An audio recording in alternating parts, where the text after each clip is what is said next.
نبی کریم صلی اللہ علیہ وسلم سے آپ صلی اللہ علیہ وسلم نے فرمایا، 3 خصلتیں ایسی ہیں کہ جس میں یہ پیدا ہو جائے اس نے ایمان کی مٹھاس کو پا لیا۔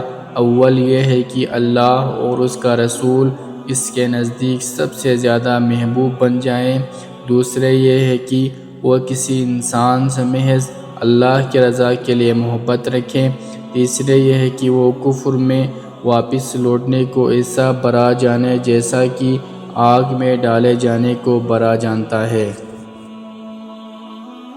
بے شک رسول اللہ صلی اللہ علیہ وسلم نے فرمایا، قسم ہے اس ذات کی جس کے ہاتھ میں میری جان ہے، تم میں سے کوئی بھی ایماندار نہ ہوگا جب تک میں اس کے والد اور اولاد سے بھی زیادہ اس کا محبوب نہ بن جاؤں۔